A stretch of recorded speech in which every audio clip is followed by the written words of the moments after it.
Hello, everybody. I know you got a document from Jody today, and I wanted to follow up with a video so that you were well aware of everything that's going on and some of the thought processes behind the decisions. I would have loved to have been able to meet with every one of you in person, but with the time where we're at, with the school year just around the corner, it was just better to do a quick video so that you all get the information at the same time. I say quick video, but please bear with me because this is going to be probably 10 to 15 minutes with all the things that I'm going to cover. But before we start with anything else, I want to start by saying thank you. I know that this year has been anything but typical. It has been more than challenging, yet every single one of you has risen to the occasion. You have shown up every day for your families, for your children, and most importantly for each other. I cannot thank you enough for everything that you've done in the most uncertain of times, and just for creating an environment in which our children are so loved, our families are so supported, and we have each other. It's amazing, so thank you. And all I can hope is that this next school year brings us so much joy and that we get to truly get back to the focus of just loving these children and learning with them and teaching them to love learning. So with that in mind, I'm going to go over some of the changes that are coming and kind of some of the things that we put in place and the reasons why. As with anything, I'm always open for conversation. I would love your feedback. I continue to just encourage every one of us to approach everything with curiosity instead of judgment. If there's things that we're doing or that you've heard and you're not quite sure why, just ask. Before you get upset or judge, just ask. I have no problem ever giving you the reasons behind the things that we're doing, and if what we're doing doesn't make sense and we need to change it, we can. So continue to just keep the dialogue open between me and your supervisors, and we will continue to have hopefully amazing times here at the ECLC. So with that in mind, we'll get started with some of the changes that are coming or some of the COVID things that are going to be put in place for next year. The one that I know is on the forefront of everyone's mind are hours. We are going to go back to the hours of 7 a.m. to 6 p.m. There is a strong need in our community for those hours, and we want to be able to offer that to our families. It is our sincere hope. Before I say that, we are going to be combining children to make this happen. I know that some of you are concerned with the COVID cases kind of seeming to be on the rise right now. We're studying this very closely. From our perspective and from everything we've seen over the last year, the chances or likelihood of an outbreak by combining children doesn't seem to be more likely or increased. What it does mean, though, is that if a family has a child who's in, let's say, room B, and then they go to 5 to 6 care, they've now been exposed to 2 different groups, which means if one of a child should come down with COVID in either room B or in aftercare, they would have to isolate for one or the other, for both things. So what we're explaining to families is that by choosing to come between 7 and 8 or 5 to 6, please understand that your likelihood of having to isolate is increased, and just be aware of that. So that's kind of where we see the COVID angle of this, and again, open to conversation and to give you more information behind that. So now, how are we going to staff 7 to 6? As you know, we're going to be putting the studios in place, and that is still the plan, and we're super excited. As you're also well aware, we are kind of facing a staffing situation right now, us and the rest of the world. Staffing is not easy, and especially with our high standards, it's certainly not easy to find the quality educators that we want in this market. That being said, we can't promise you the 7 to 4 and all the other wonderful hours that we are looking forward to doing very soon, and as soon as the studios are up and running and the staffing for them is in place. But we are committed, in the meantime, to keeping you 8 a.m. to 5 p.m. We know that that's important. We've heard you loud and clear that 5 p.m. time is very important. So all of our full-time staff will remain 8 a.m. to 5 p.m. And as soon as we can alter those hours even more, we will. However, we do need to staff the 7 to 8 and the 5 to 6. So what we're doing is we're asking anyone who's willing to work those extra hours to volunteer to do so for overtime. You'll receive time and a half, and you can work the morning or the afternoon. And at this time, we don't know the total need for both times. So if you volunteer for overtime, you may not get to pick whether you're morning or afternoon, and you may not be with the age group that you're used to working with, but you will be getting paid time and a half, which, is good amount of money added onto the check at the end of every couple of weeks. So if that's something that you're interested in, please email Jody or go stop by and let her know. Once we know everyone who's interested, we will, and where our needs are, we'll let you know whether we need you from 7 to 8 or from 5 to 6. As we continue to hire and as we staff the studios and as we do all the things we're looking to do, we'll slowly eliminate the need for those positions. People who volunteer to do it for the overtime hours will always ask who wants to volunteer to no longer do it, as we no longer need that role. If nobody volunteers, we'll just kind of do a first come, last in, first go kind of thing. So if you know this is something you want to do, please let Jody know ASAP, because that'll give you priority in certain things. I know Jody mentioned in your email the snack center. Snack has obviously been a big thing on all of our minds this year. I know it's been really nice to not have to mess with snack every day. And it's been really awesome to see the children eat, because when the food comes from home, they eat it because we know they like it. So the supervisors and I spent a lot of time just talking about, like, how do we honor all of it? You know, the family's need for the value that snack brings, the convenience of having it here, the opportunity for children to try new things, while making sure our students are getting choice and that they get to eat what they want to eat while not being labor intensive for you all. So what we came up with was the snack center. And what this can look like in your classroom is totally up to you. You can make it where it's truly just a center, that when children, sorry, my battery went low. When children are hungry, they come in, they eat. Or you can do it where you still have group snack time, but children get to go and select what they want to eat from the center. Or you can make it a store. You can make it something super fun and creative in the room. It's really up to you how you want to set it up. But our plan is that we will provide for you as you need. This will also reduce waste, which is something we noticed a lot of. So you may start with like 15 cheese sticks in your fridge, 15 yogurts, snacks of goldfish, all of that. And also many of you have been supplementing that out of your own pocket, which I don't want. I want you to be able to have what you need in your classrooms. So we really hope that this kind of addresses all of those things. So we will stock your classrooms at the beginning of the year. Your children will be able to come over and select what they want to eat for snack. If parents don't want what's provided, they can still send from home. We're going to suggest that parents send choices as well. That way all children have choice. And you'll let your children eat. And as you get low on things, they'll either be in the kitchen and you'll be able to go get them, or we've talked about where maybe Lisa or Judy will come around, Lisa Green, who will be replacing Quinn. We'll get to that in a second. We'll come around with a cart on Mondays or Wednesdays, and it'll kind of be like a hotel mini bar, and they'll restock it. And the goal is really to be mindful of our children and their choices. None of us get told you have to eat this, and we want to give that to them. We want to provide healthy choices without wasting. So if they're in your fridge and a child chooses cucumbers and ranch, it's not that we've wasted 4 cucumbers, it's just the child that chooses it that day. And then as you need things, we'll stock it. So like everything else, this is going to be a learn as we go. We're going to grow with it, but we appreciate your willingness and patience to try it. And if you need a refrigerator in your room, if you already have one and it's your personal one and you want another one, let us know. And we're going to make sure everyone has a refrigerator that they need. And like I said, we're really hoping that this reduces your workload, because snacks will already be in your room. You only have to worry about them a couple times. And if you still want to make special snacks or do special things with your children, go for it. You just let us know what you need and we can order it, just like we'll be ordering snacks. And there's an other line on the snack choice too. If there's things that you know your children love or that you're really passionate about wanting children to try, please put that in. If you have children with allergies, we'll just have to work on a case-by-case basis. We certainly don't want to have to limit entire classrooms' options of snack centers, but we certainly don't ever want to put a child's safety at risk. So we'll deal with those on a case-by-case basis. Pick up and drop off. I know we talked a lot about this and many of you had different opinions on what was better for parents for outside. After really talking it through, we really feel like that morning time is more important to protect. That children coming in without parents constantly coming in and interrupting allows for them to really start their day and you all without constant interruptions. So we are going to continue that 8 to 9 pickup time in a similar style that we've been doing now.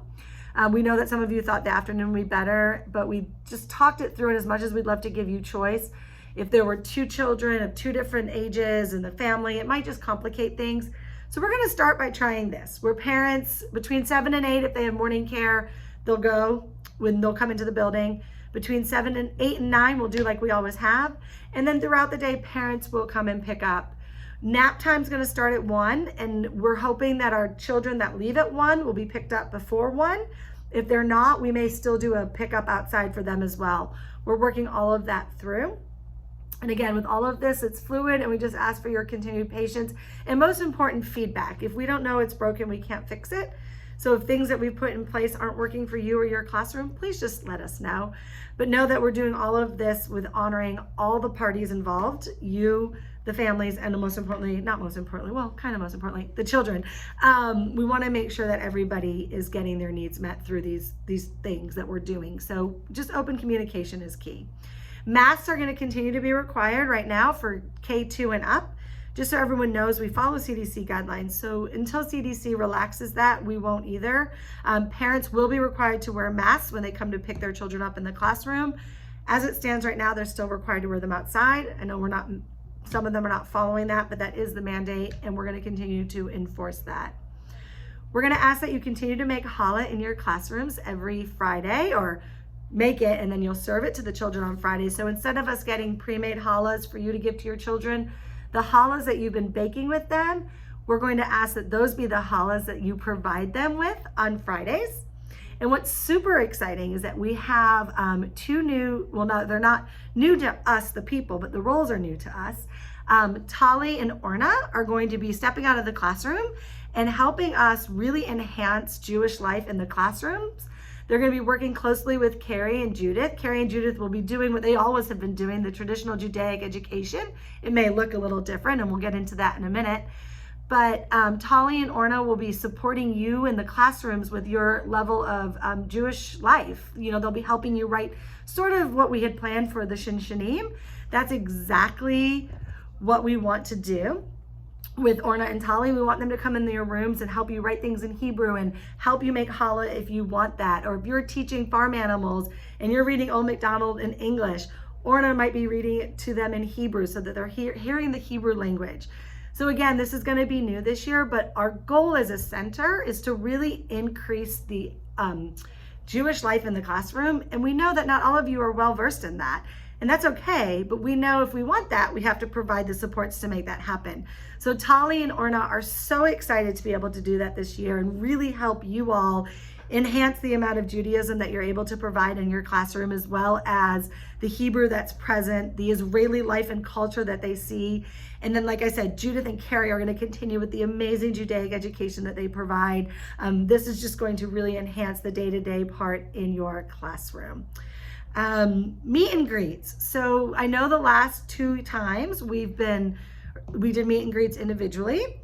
What we're going to propose this year is that the week of professional development, you set up individual meet and greet Zoom appointments with your families. This will allow you to see into their home. It'll be a little more relaxed. You'll get that one-on-one time and you'll get to see them. So we're thinking, throughout the week, setting aside 15 to 20 minutes each family when works for you to meet them, talk to them. And if you want to start doing them before the professional development week, that's okay. And then our plan for that Friday, instead of doing 20 meet and greet appointments, is you'll just pick one 20 to 30 minute time. And just like we've done in the past, like an open house style, invite all your families to come into your classroom to meet each other and you. Now, this is where it stands right now. Of course, everyone will be masked. It will be very controlled. We're going to do them in small groups of people. But if COVID changes things, we'll pivot as well. But that is our plan at the moment. So one of the things we need from you is to come to the office and sign up for your meet and greet time on that Friday. Like I said, we're going to do them in small batches of classrooms. So whatever time between 10 and 2 you and your partner want, you can pick that time. Please, when you call your parents to let them know, welcome and all of that, please make sure to enforce for them that they have to fill out the forms that are going to be online. That's going to be coming to them with their class list emails from the supervisors next week. But also let them know that there's a new allergy form.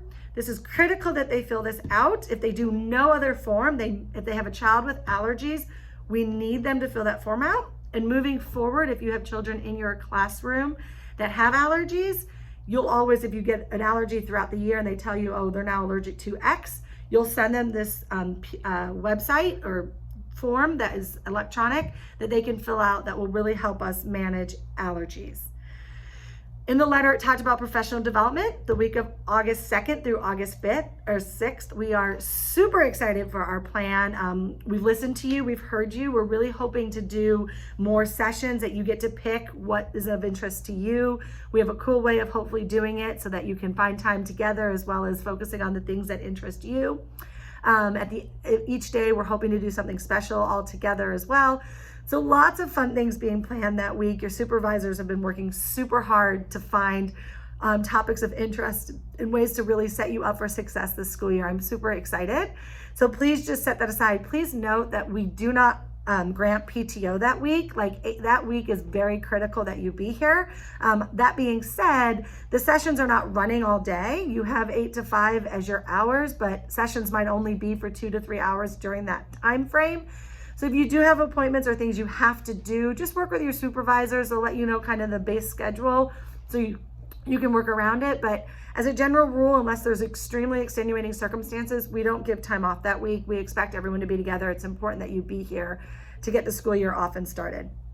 We also want to go ahead and formally invite you and your families. So whether it be a spouse, a significant other, someone who matters to you in your life, your children, whomever that may be, to join us for a special kickoff ECLC barbecue the night of August 5th. I think it's the Thursday of that week. It's going to be from 5 to 7. So all of our days are 8 to 5, but that one day is 5 to 7. And we're going to just hang out outside in the pavilion by the pool. We are hoping to be able to use the pool. But most importantly, we want you to know that we're inviting your family, so you can go ahead and plan that for them, your children, whomever you want to bring. We'll get an RSVP from you and we'll know who's coming. And it's just going to be a really great way for us to kick off the year. Nap time, we're looking at it maybe looking different in each age group. So just be patient with us as we kind of work through that. But we're trying to think like maybe 1 to 2:30 for the K3, K4, 1 to 3 for K2. But we're working on that, and just know that there might be some changes around nap. And as soon as we know what that looks like, and if you have any ideas or suggestions, we are all ears for that one.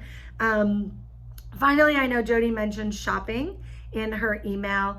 Really, our goal is always to try to make things easier for you all. So what we're hoping for next year for shopping is that anything that can be purchased online and ordered, you bring up here, Lisa Green. Speaking of that, as you know, Quinn is leaving us. We are so sad. She's heading out, though not too far, just down the hallway to Jewish Academy. So lucky for us, we still get to see her.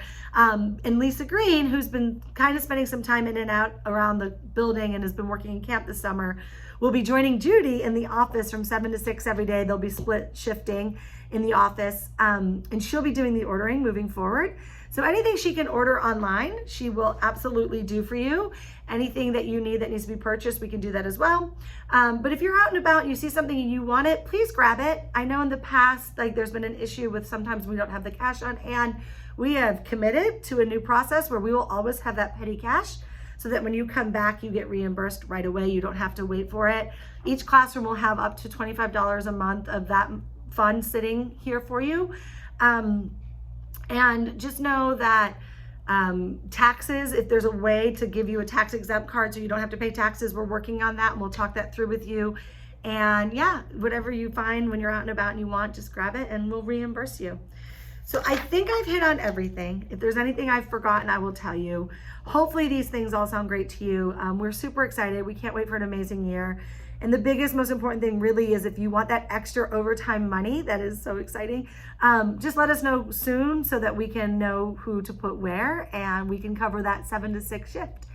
And thank you again for everything, you guys. I am so excited to start this next year for you. I know it's gonna be amazing. Love to you all.